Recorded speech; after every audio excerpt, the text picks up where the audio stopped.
The concept is when we take a food in its natural state, it's always in its highest value. So when you look at something, think about how many steps it took to get to where it was. If it's unrecognizable, maybe you shouldn't eat it.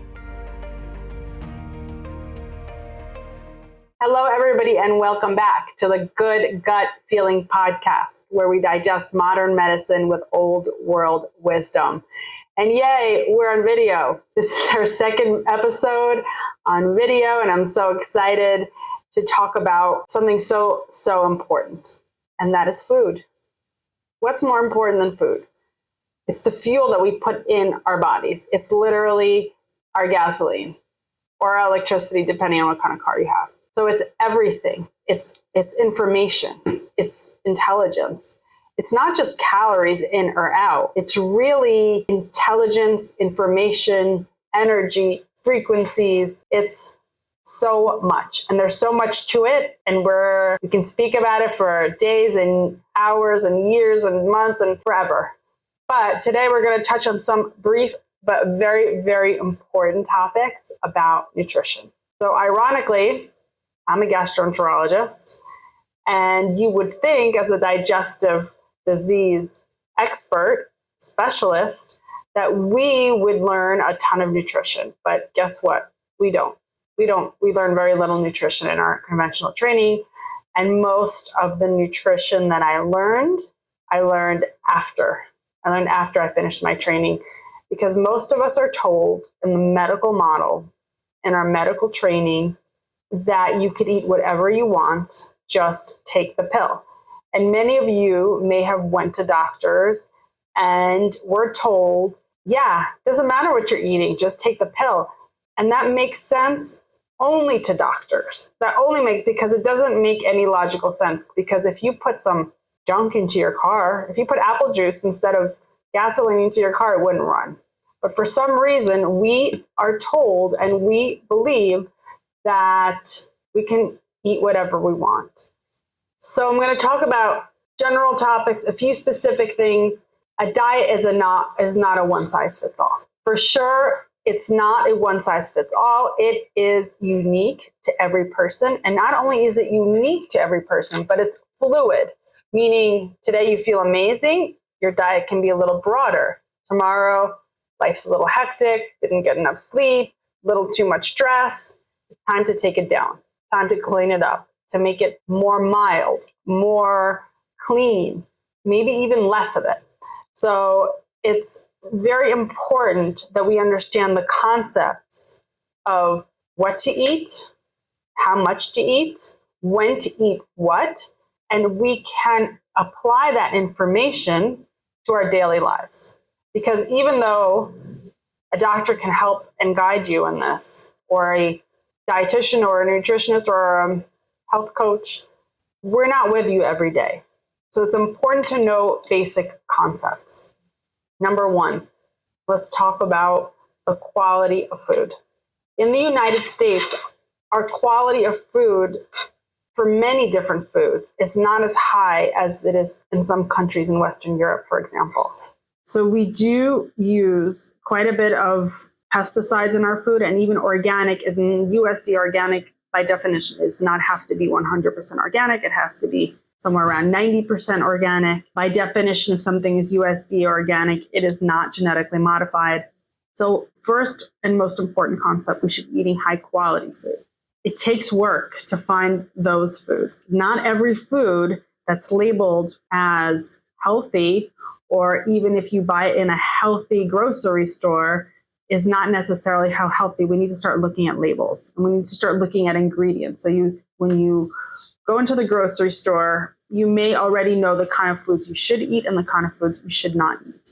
So the first thing is look at the ingredients. Does the ingredient list have any of the food that you shouldn't eat? Then you shouldn't get it. So that's number one. Very easy. Even if it's something labeled, if it's called or something that sounds healthy, look at the ingredients. Look at the fine print. It's in the fine print. That's number one. Number two, we need to start looking at food. How close does it resemble the way it exists in nature? We're going to take out ultra-processed foods out of this conversation because no one should be eating those. Those are just mostly not even foods, in my opinion. Well, let's talk about foods that are healthy-ish. If we take a product and it exists a certain way, Mother Earth made it, God made it, it exists in nature that way, and then we make something out of it. And I'm going to give you an example. Flour. So we take, let's say, gluten-free flour. Brown rice. We take the brown rice kernel, and then we make a brown rice flour, and then we make the brown rice cake, and anything. You can look at anything like that, because the truth is, unless you can see it growing that way, it's processed. So the least processed is always better. Once we start making flours, for example, you can get a very good, organic, clean brown rice pasta made from brown rice flour. It does not have the same value. It's okay. It's not bad. It's good. You can eat it sometimes. But the concept is, when we take a food in its natural state, it's always in its highest value. So when you look at something, think about how many steps it took to get to where it was. If it's unrecognizable, maybe you shouldn't eat it. If it's one step, for example, olive oil, avocado oil, it is already a processed food, because the avocado oil doesn't look like the avocado anymore. But it's one step, basically. But when we start going further and further and further, this is what we want to avoid.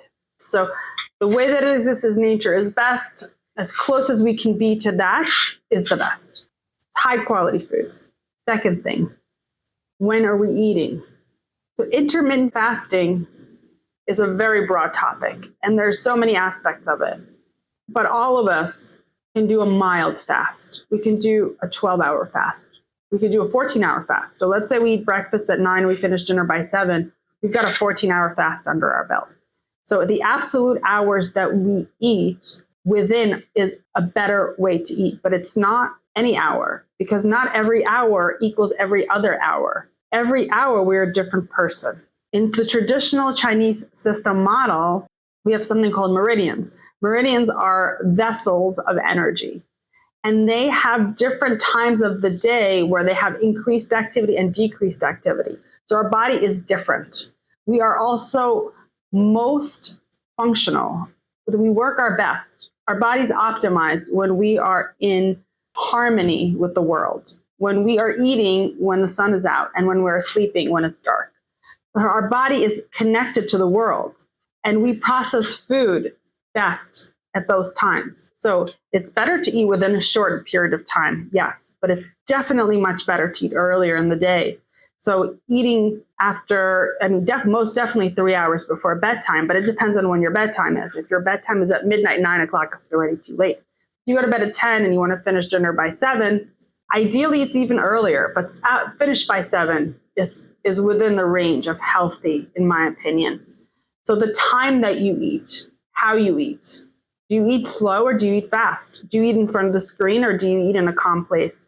It's very important, because our body needs to digest the food. Digestion is a processing that our body does to extract the nutrition. That nutrition can be extracted effectively and give us energy, or it can be extracted ineffectively and stored as fat or causing inflammation. We want to optimize our body. One way we optimize our body is by eating at a certain time of the day.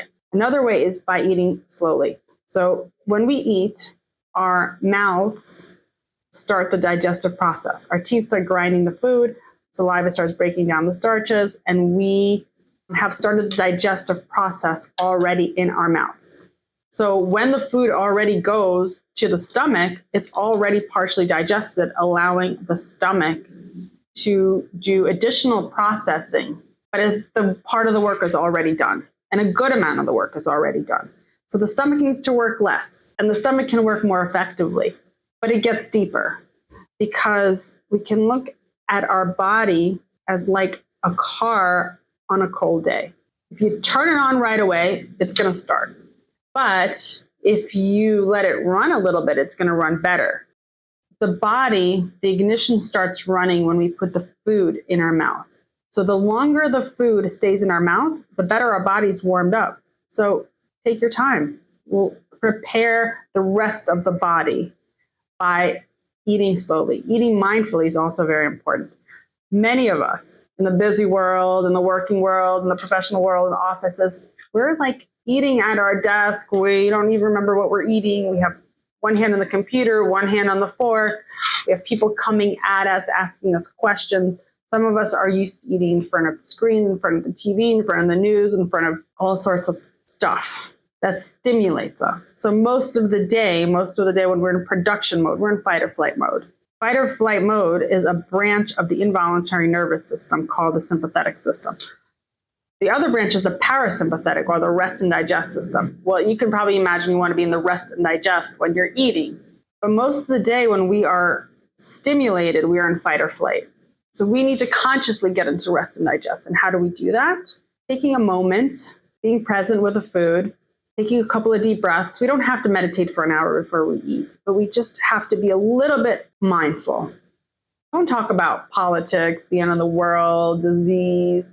Don't listen to the news. Ideally, don't even be in front of a screen because screens are stimulating. So eat in a calm place. Eat slowly and eat mindfully.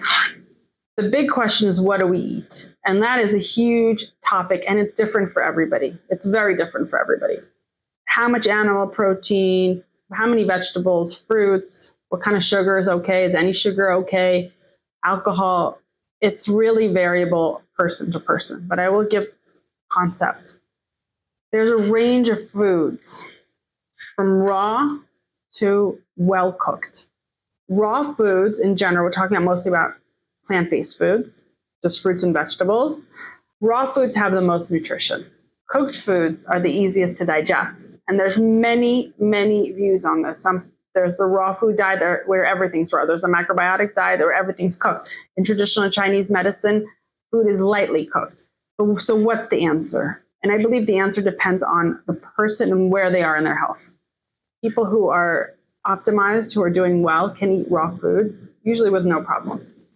And they can maximize their nutrition and have no digestive issues. People who are highly inflamed, and this is what I usually recommend for my Crohn's colitis patients in a flare, for example, only cooked food. And if they're really bad, soups. Really, soups, well-cooked liquid soups are the easiest to digest.